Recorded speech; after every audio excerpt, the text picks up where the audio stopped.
ಇಲ್ಲಿ ನೋಡಿ, ಪರ್ದೆ ಮೇಲೆ 3 ಚಿತ್ರಗಳಿದಾವೆ. ಮೊದಲನೇ ಚಿತ್ರದಲ್ಲಿ ಗಾಳಿ ಯಂತ್ರಗಳಿದಾವೆ, ವಿಂಡ್ ಮಿಲ್ಸ್. ಗಾಳಿ ಹೆಚ್ಚಾಗಿ ಎಲ್ಲಿರುತ್ತೋ ಅಲ್ಲಿ ಈ ಯಂತ್ರಗಳನ್ನ ನಾವು ಅಳವಡಿಸಿರ್ತೀವಿ, ಹೌದಲ್ವಾ? ಹಾಗೆ ಎರಡನೇ ಚಿತ್ರದಲ್ಲಿ ನೀರಿದೆ. ಮೂರನೇ ಚಿತ್ರದಲ್ಲಿ ವಿವಿಧ ಆಹಾರ ಪದಾರ್ಥಗಳಿದಾವೆ, ಹೌದಲ್ವಾ? ಈ 3 ವಸ್ತುಗಳು ಸಹ ನಾವು ಬದುಕೋದಕ್ಕೆ ತುಂಬಾನೇ ಮುಖ್ಯವಾಗಿರ್ತಕ್ಕಂಥ ವಸ್ತುಗಳು. ಇಷ್ಟು ಮುಖ್ಯವಾಗಿರ್ತಕ್ಕಂಥ ಈ 3 ವಸ್ತುಗಳಲ್ಲಿ ನಾವಿವತ್ತು ನೀರಿನ ಬಗ್ಗೆ ತಿಳಿಯೋಣ ಮಕ್ಕಳೇ. ಓಕೆ, ಹಲೋ ಮಕ್ಕಳೇ, ವಿಸ್ತಾಸ್ ಲರ್ನಿಂಗ್ಗೆ ಸ್ವಾಗತ. ನಾನು ನಿಮ್ಮ ವಿಜ್ಞಾನ ಶಿಕ್ಷಕಿ ನಳಿನ. ಇವತ್ತು ನಿಮ್ಮ 3ನೇ ತರಗತಿಯ ಹನಿ ಹೇಳಿದ ಕತೆ ಪಾಠವನ್ನ ತಿಳಿಯೋಣ.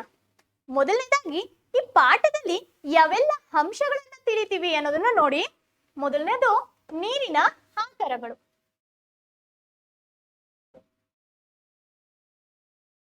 ನೀರಿನ ಆಕಾರಗಳ ಬಗ್ಗೆ ತಿಳಿತೀವಿ. ಹಾಗೆ ನೀರಿನ ಉಪಯೋಗಗಳು ಏನು ಅನ್ನೋದನ್ನ ತಿಳ್ಕೊತೀವಿ. ಹಾಗೆ ಮನೆ ಬಳಕೆಯ ನೀರನ್ನ ಎಲ್ಲಿಂದ ತರ್ತಾರೆ ಅನ್ನೋದು ಸಹ ತಿಳ್ಕೊತೀವಿ. ಹಾಗೆ ನೀರನ್ನ ಸಂಗ್ರಹಿಸಿಡುವ ಪಾತ್ರೆಗಳು ಯಾವ್ಯಾವು ಅನ್ನೋದನ್ನು ತಿಳ್ಕೊತೀವಿ. ಓಕೆ, ಮೊದಲನೇದಾಗಿ ನೀರಿನ ಆಕಾರಗಳ ಬಗ್ಗೆ ತಿಳಿಯೋಣ. ಈ ಚಿತ್ರ ನೋಡಿ, ಎಷ್ಟು ಸುಂದರವಾಗಿದೆ ಅಲ್ವಾ? ಹಳ್ಳಿಗಳ ಕಡೆ ಹೋದ್ರೆ ಈ ರೀತಿಯಾದಂತಹ ಸ್ಥಳಗಳನ್ನ ನಾವು ಕಾಣಬಹುದು. ಇದೇ ಕೆರೆ, ಹೌದಲ್ವಾ? ಮಳೆಯಾಗಿ ಬಿದ್ದಂತಹ ನೀರು ಭೂಮಿ ಮೇಲೆ ಈ ರೀತಿಯಾದಂತಹ ಕೆರೆಗಳಲ್ಲಿ ಹೋಗಿ ಸೇರುತ್ತೆ. ಹಾಗೆ ಕೆರೆಗಳಿಂದ ನದಿಗಳಲ್ಲಿ ಹೋಗಿ ಸೇರುತ್ತೆ, ಹೌದಲ್ವಾ? ಮತ್ತೆ ನದಿಯಿಂದ ಲಾಸ್ಟಿಗೆ ಸಮುದ್ರದಲ್ಲಿ ಹೋಗಿ ಸೇರುತ್ತೆ. ಅದೇ ರೀತಿ ಬಾವಿಗಳಲ್ಲೂ ಸಹ ಸಂಗ್ರಹಣೆ ಆಗಿರುತ್ತೆ, ಹೌದಲ್ವಾ? ಮಳೆ ಇಲ್ದಿದ್ರು ಸಹ ಈ ರೀತಿಯಾದಂತಹ ಜಾಗಗಳಲ್ಲಿ ನಾವು ನೀರನ್ನ ಕಾಣಬಹುದು. ಇವುಗಳೇ ನೀರಿನ ಆಕಾರಗಳು ಮಕ್ಕಳೇ. ಓಕೆ, ಈ ನೀರಿನ ಉಪಯೋಗಗಳು ಏನು ನೋಡಿ. ನಾವು ಕುಡಿಯೋದಕ್ಕೆ ನೀರನ್ನ ಬಳಸ್ತೀವಿ, ಹೌದಲ್ವಾ? ಪ್ರಾಣಿಗಳು ಸಹ ಕುಡಿಯೋದಕ್ಕೆ ಬಳಸ್ತಾರೆ, ಮನುಷ್ಯರು ಸಹ ಕುಡಿಯೋದಕ್ಕೆ ಬಳಸ್ತಾರೆ. ಹಾಗೆ ಸ್ನಾನ ಮಾಡೋದಕ್ಕೆ ನಾವು ಬಳಸ್ತೀವಿ, ಹೌದಲ್ವಾ? ಮತ್ತೆ ಅಡಿಗೆ ಮಾಡೋದಕ್ಕೆ ಬಳಸ್ತೀವಿ. ಹಾಗೆ ಬಟ್ಟೆ ತೊಳೆಯೋದಕ್ಕೆ ಬಳಸ್ತೀವಿ. ಮತ್ತೆ ಗಿಡಗಳಿಗೆ ನೀರು ಹಾಕ್ತಿವಿ. ಎಷ್ಟೆಲ್ಲ ಉಪಯೋಗಗಳಿದಾವೆ ನೋಡಿ ನೀರಿನಿಂದ. ಇಷ್ಟ ಅಲ್ಲ, ಇನ್ನು ಅನೇಕ ಉಪಯೋಗಗಳಿದಾವೆ, ಹೌದಲ್ವಾ? ಇಷ್ಟು ಉಪಯೋಗಕ್ಕೆ ಬರ್ತಕ್ಕಂಥ ಈ ನೀರನ್ನ ನಾವು ಮನೆಗಳಿಗೆ ಎಲ್ಲಿಂದ ತರ್ತೀವಿ, ಹೌದಲ್ವಾ? ನೀವು ಹೇಳ್ಬೋದು, ಟ್ಯಾಪ್ ಆನ್ ಮಾಡಿದ್ರೆ ನೀರ್ ಬರುತ್ತಲ್ವಾ ಅಂತ. ಹೌದು ಮಕ್ಕಳೇ, ನಗರಗಳಲ್ಲಿ ಹೀಗೆಲ್ಲ ಈ ರೀತಿಯಾದಂತಹ ವ್ಯವಸ್ಥೆ ಇದೆ. ಆದ್ರೆ ಹಿಂದಿನ ಕಾಲದಲ್ಲಿ ಮನೆಗಳಿಗೆ ಈ ರೀತಿಯ ನೀರ್ ಬರ್ತಾ ಇರ್ಲಿಲ್ಲ. ನೀರನ್ನ ದೂರದಿಂದ ತರಬೇಕಿತ್ತು. ಓಕೆ, ಎಲ್ಲೆಲ್ಲಿಂದ ತರ್ತಾ ಇದ್ರು ನೋಡಿ, ಈ ರೀತಿಯಾದಂತಹ ಬೋರ್ವೆಲ್ಗಳಿಂದ ತರ್ತಾ ಇದ್ರು. ಹಾಗೆ ಸೇದು ಬಾವಿಯಿಂದ ನೀರನ್ನ ತರ್ತಿದ್ರು ನೋಡಿ. ಈ ರೀತಿ ನಲ್ಲಿಗಳಿರ್ತವೆ, ಬೀದಿ ಬೀದಿಗಳಲ್ಲಿ ಈ ರೀತಿಯಾದಂತಹ ನಲ್ಲಿಗಳನ್ನ ಹಾಕ್ತಿದ್ರು. ಈ ರೀತಿ ನಲ್ಲಿಗಳಿಂದ ತರ್ತಾ ಇದ್ರು. ಟ್ಯಾಂಕ್ಗಳಿರ್ತಿದ್ವು, ಅಲ್ಲಿಂದ ತರ್ತಿದ್ರು. ಈ ರೀತಿ ಕೆರೆಗಳಲ್ಲಿ ಹಸುಗಳನ್ನ ಕರ್ಕೊಂಡೋಗಿ ಹಸುಗಳಿಗೆ ನೀರನ್ನ ಕುಡಿಸ್ಕೊ ಬರ್ತಿದ್ರು. ಈ ಎಲ್ಲಾ ಒಂದು ವ್ಯವಸ್ಥೆಗಳು ಸಹ ತುಂಬಾ ದೂರ ಇರ್ತಾ ಇತ್ತು, ಮನೆಗಳ ಹತ್ರ ಇರ್ತಾ ಇರ್ಲಿಲ್ಲ, ತುಂಬಾ ದೂರದಲ್ಲಿ ಇರ್ತಿದ್ವು. ಅಷ್ಟು ದೂರದಿಂದ ನೀರನ್ನ ಹೊತ್ತು ತರ್ತಾ ಇದ್ರು ಮಕ್ಕಳು. ಈ ರೀತಿಯಾಗಿ ಹೊತ್ತು ತರ್ತಂತಹ ನೀರನ್ನ ಏನ್ರಲ್ಲಿ ಸಂಗ್ರಹಣೆ ಮಾಡ್ತಿದ್ರು, ಯಾವ ರೀತಿ ಪಾತ್ರೆಗಳಲ್ಲಿ ಸಂಗ್ರಹಣೆ ಮಾಡ್ತಿದ್ರು ನೋಡಿ. ಇದೇನಿದು? ಮಣ್ಣಿನ ಮಡಿಕೆ.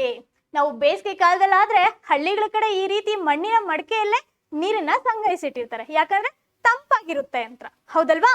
ಹಾಗೆ ಪ್ಲಾಸ್ಟಿಕ್ ಬಿಂದಿಗೆ, ಈ ರೀತಿಯಾದಂತಹ ಬಿಂದಿಗೆಯಿಂದನೇ ನೀರನ್ನ ತಗೊಂಡ್ಬರ್ತಕ್ಕಂಥದ್ದು.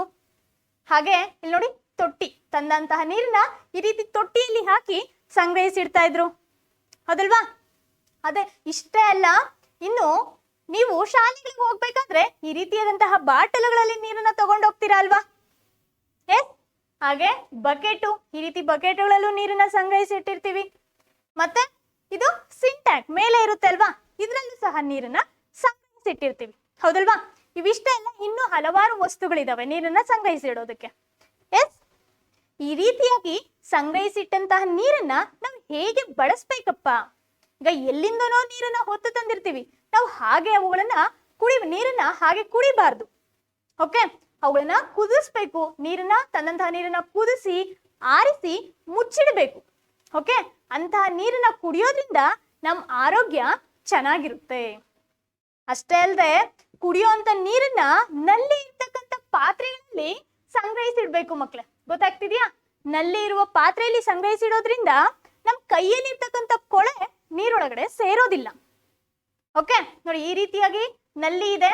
ಇಲ್ಲಿ ನಲ್ಲಿ ಆನ್ ಮಾಡಿದ್ರೆ ಏನಾಗುತ್ತೆ, ನಾವ್ ಇಲ್ಲಿ ಗ್ಲಾಸ್ ಇಟ್ಟಿದ್ವಿ ಅಂತಂದ್ರೆ ಇದ್ರೊಳಗಡೆ ನೀರ್ ಬರುತ್ತೆ. ಸೊ ಅಲ್ಲಿ ನೀರು ಯಾವುದೇ ರೀತಿ ಕೊಳೆ ಆಗೋದಿಲ್ಲ. ಇನ್ ಕೇಸ್ ಇಲ್ಲಿ ನಲ್ಲಿ ಇರ್ಲಿಲ್ಲ ಅಂತಂದ್ರೆ ನಾವು ಇದ್ರೊಳಗಡೆ ಚಮ್ಮನ್ ಇಡ್ತಿದ್ವಿ, ಚಮ್ಮ ಮೂಲಕ ನಮ್ ಕೈ ಸಹ ಹೋಗ್ತಿತ್ತು, ಆಗ ಕೈಯಲ್ಲಿರ್ತಕ್ಕಂಥ ಕೊಳೆ ಎಲ್ಲ ನೀರಿನಲ್ಲಿ ಸೇರ್ಕೋತಿತ್ತು. ಈ ರೀತಿಯಾಗಿ ನಾವು ನೀರನ್ನ ಬಳಸೋದ್ರಿಂದ, ಸುರಕ್ಷಿತವಾದ ವಿಧಾನದಲ್ಲಿ ಬಳಸೋದ್ರಿಂದ ನಮ್ಮ ಆರೋಗ್ಯ ಚೆನ್ನಾಗಿರುತ್ತೆ ಮಕ್ಳೇ. ಓಕೆ, ಈಗ ನಿಮಗ್ ಗೊತ್ತಾಯ್ತು ಅಲ್ವಾ ನೀರಿನ ಆಕಾರಗಳು ಯಾವುವು, ನೀರನ್ನ ಎಲ್ಲಿಂದ ತರ್ತೀವಿ ನಾವು ಮನೆಗೆ, ಅದನ್ನ ಹೇಗೆ ಸಂಗ್ರಹಿಸಿರ್ತೀವಿ ಅನ್ನೋದು ಸಹ ತಿಳ್ಕೊಂಡ್ರಿ. ಪಾಠ ಚೆನ್ನಾಗಿತ್ತಾ? ಅರ್ಥ ಆಯ್ತಲ್ವಾ? ಮತ್ತೆ ಮುಂದಿನ ತರಗತಿಯಲ್ಲಿ ಸಿಗೋಣ. ಅಲ್ಲಿವರೆಗೂ ನೋಡ್ತಾ ಇರಿ ವಿಸ್ತಾಸ್ ಲರ್ನಿಂಗ್.